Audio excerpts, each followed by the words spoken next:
अच्छा है। यहाँ पर घोड़े, पिट्ठू, पालकी, बैटरी कार और हेलीकॉप्टर के क्या क्या रेट है। RFID कार्ड कहाँ बनेगा, यहाँ पर खाने पीने की कैसी व्यवस्था है, और वीडियो के अंत में बात करेंगे इस पावन यात्रा को करने में आपका कुल कितना खर्चा आएगा। तो यात्रा की A to Z complete information के लिए आप इस वीडियो को बिना स्किप किए हुए पूरा जरूर देखें, ताकि इस यात्रा की छोटे छोटे इन्फॉर्मेशन भी आपसे मिस न हो जाए। तो चलिए शुरू करते बिना किसी देरी के। माता वैष्णो देवी का भवन भारत के जम्मू शहर के पास कटरा नगर में पड़ता है। कटरा से आप 14 किलोमीटर की चढ़ाई करेंगे तो आप माता वैष्णो देवी के भवन बाहर दर्शन करने जा सकते हैं। तो कटरा पहुंचने के लिए आपके पास 3 मार्ग है, बाय एरोप्लेन, बाय ट्रेन और बाय रोड। अगर मैं सबसे अच्छे मार्ग की बात करूं तो वो है बाय ट्रेन। तो अगर आप बाय ट्रेन आना चाहते हैं तो आप डायरेक्ट कटरा आ सकते हैं, लेकिन अगर आपको कटरा का डायरेक्ट ट्रेन ना मिले तो आप जम्मू तवी आ सकते हैं। वहाँ से आपको कटरा का ट्रेन इजीली मिल जाएगी। अगर जम्मू तवी से कटरा का ट्रेन टिकट की बात करें तो वो आपको 60 से 100 रुपया में मिल जाएगा। आप चाहे तो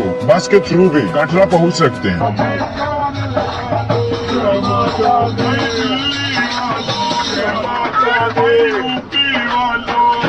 जिसका बस टिकट 100 से 150 रुपया है। और अगर आप बाय एरोप्लेन आना चाहते हैं तो कटरा से सबसे नजदीक एयरपोर्ट जम्मू एयरपोर्ट है, जहां से कटरा की दूरी 49 किलोमीटर है। तो आप यहां से टैक्सी या बस के थ्रू कटरा पहुंच सकते हैं। तो आप अच्छे से कटरा पहुंच चुके हैं। तो अब हम जानते हैं यहाँ रुकने की व्यवस्था के बारे में। तो आप यहाँ प्राइवेट होटल्स में रुक सकते हैं। यहाँ पर आपको 600 से 2500 पर नाइट के हिसाब से अच्छे रूम्स मिल जाएंगे। अगर आप बजट में रूम लेना चाहते हैं तो आप बस स्टैंड के पास कटरा मेन मार्केट में या फिर हेलीपैड रोड पे होटल्स ले सकते हैं। यहाँ पर 600 से 700 में होटल्स स्टार्ट हो जाते हैं। और अगर आप लग्जरी में स्टे करना चाहते हैं तो यहाँ आपको लग्जरी होटल्स 2000 से 10,000 के रेंज में लग्जरी होटल्स में मिल जाएंगे। अगर आप अच्छा और बजट होटल लेना चाहते हैं तो माता वैष्णो देवी श्राइन बोर्ड द्वारा संचालित निहारगा कॉम्प्लेक्स में रूम ले सकते हैं। बस स्टैंड के अंदर ही निहारगा कॉम्प्लेक्स बना हुआ है। दोस्तों, जो रूम आपको अदर होटल्स में 2000 से 2500 में मिलते हैं, निहारगा कॉम्प्लेक्स में उसी फैसिलिटी का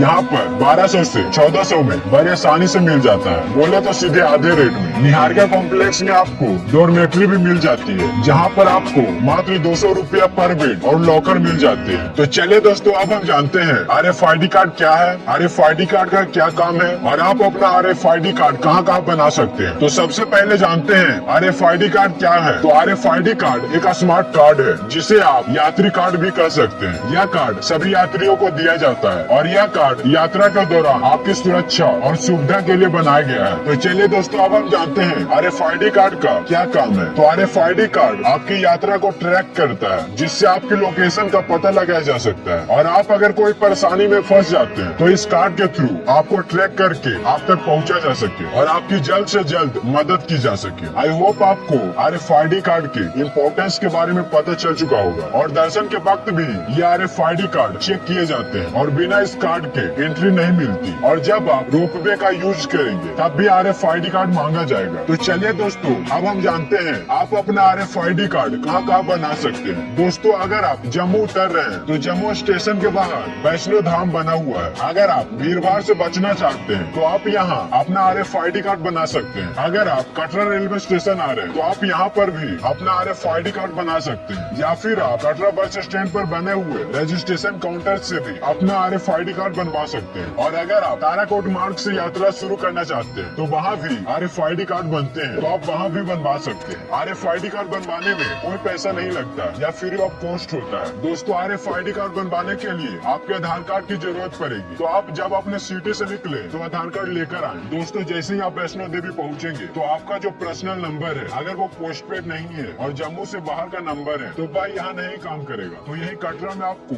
यात्री सिम मिल जाएगी, जो आपको 300 रुपया में 1 GB पर डे के हिसाब से मिल जाएगी, जो 28 दिन के लिए होगी। तो आपको कटरा में किसी भी मोबाइल रिचार्ज शॉप में आ जाना है और यहाँ से यात्री सिम ले लेना है। अब आप होटल भी ले लिए, RFID कार्ड भी बनवा ली और आप यात्रा सिम भी खरीद ली। तो चलिए दोस्तों, अब हम लोग जानते हैं सबसे जरूरी बात कि माता वैष्णो देवी जी के भवन तक की यात्रा के लिए आपको कौन सा मार्ग सबसे अच्छा है।